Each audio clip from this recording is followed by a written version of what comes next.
So Carlos has a next-gen two-handed backhand. So let's quickly talk about what a next-gen two-handed backhand is. So players will wait with the racket to their side until the ball is very close to them. So that's what makes the next-gen two-handed backhand very whippy, because generally players might loop the racket, they're going to take it a little bit further behind, and they're going to start dropping the racket, and it's going to be more of a gradual acceleration. This is not the case on a next-gen two-handed backhand. The acceleration is sudden.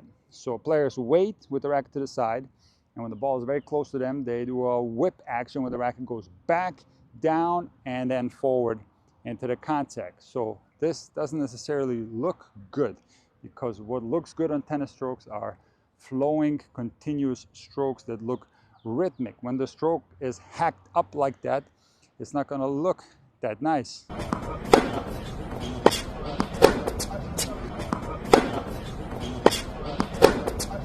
So Carlos did change his backhand, and the pictures that I'm going to show you are by Juan on Instagram. I'm going to link his Instagram handle in my description. I follow his account because he posts a lot of great Alcaraz footage. So before the change, Carlos Alcaraz's racket head was above the level of his handle. This is what I teach to my students. You should have the racket head slightly above the handle when you take the racket back, because you want to have range of motion. It is not necessarily wrong to have the racket flat like this, in other words, in line with the handle, and then you can still drop the racket from here and then go into the contact, but your range of motion is going to be a tad smaller, so you lose a couple of percentage points on your backhand when that's the case. So when you start with the racket head above the handle and now you start dropping the racket, you are guaranteed to have a racket drop. So when you start like this, you are not necessarily guaranteed to have a racket drop. This is a problem at the recreational level that I cover on intuitivetennis.com. I'm going to put a link in the description, and I recommend that you subscribe to Intuitive Tennis Premium. So when you start with the racket head above the handle and you drop, there's a chance that you're going to continue to drop, because the best two-handed backhands in the world have a continuous drop. So they will drop the racket past the level of the handle prior to leveling the racket out again. So the two-handed backhand generally looks like this.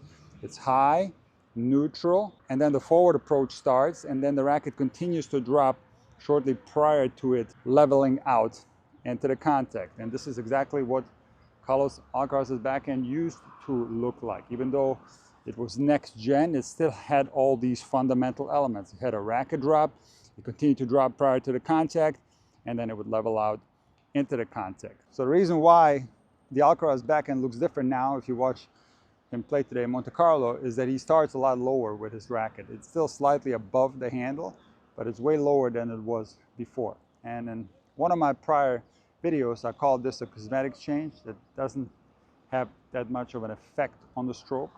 And the reason why it doesn't have much of an effect on the stroke is because he still drops the racket. Even though he starts much lower, the racket still drops beneath the handle and then levels out into the contact. So he doesn't lose that much. Again, maybe 1 to 2%. If you think that this helps timing, it doesn't necessarily do that, because when you start higher and you drop and then accelerate forward, you can pick up more speed and actually swing to the ball faster than if you started like this. So even though it's a shorter distance to the ball, you lose range of motion and less runway to accelerate, so to speak. So it doesn't necessarily increase timing. And if you look at the greatest backhands in tennis history, they all have the racket above the handle prior to the racket drop. Now in the second and third set today against Arundolo, the Alcaraz two-handed backhand was on absolute fire. He was hitting it down the line, on the run.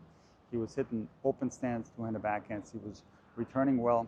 And this is why Carlos Alcaraz ranks number 2 in the world in the backhands, because his two-handed backhand is extremely versatile.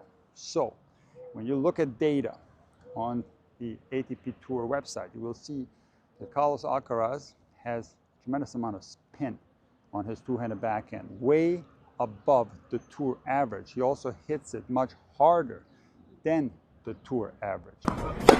And Carlos Alcaraz is one of the best players on the run when he's hitting backhands. It's very close to center. These guys have an amazing ability to hit extremely hard from very defensive positions on the backhand wing. Now, Carlos Alcaraz also has a great two-handed backhand return because he has the ability to bunt and redirect the ball, and he gets a lot of balls back in play with his backhand return. Now, understand that the most common swing path on a two-handed backhand is one where the tip of the racket goes up and across, but the tip of the racket comes straight through. This is what you'll see primarily on the WTA Tour, but this is also what you'll see on the ATP Tour.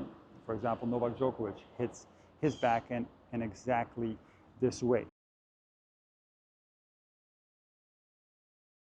Now, other players such as Sinner are going to be more left arm dominant, and you're going to see the tip of the racket take over and go past the handle. This is an indicator that the two-handed backhand is more left arm dominant if the player happens to be right-handed. So here's my conclusion about the Alcaraz backhand technique.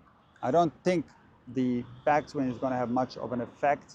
I think he shouldn't have changed that in the first place, but I don't think it's going to necessarily make his backhand worse. Again, we're talking about very small percentages. I think Carlos Alcaraz, on his open stance two-hander, has absolutely perfect technique, and that shot is very reliable for him. Alcaraz's defensive backhand, where he puts more spin on the ball, is also perfect. He doesn't miss a lot of those.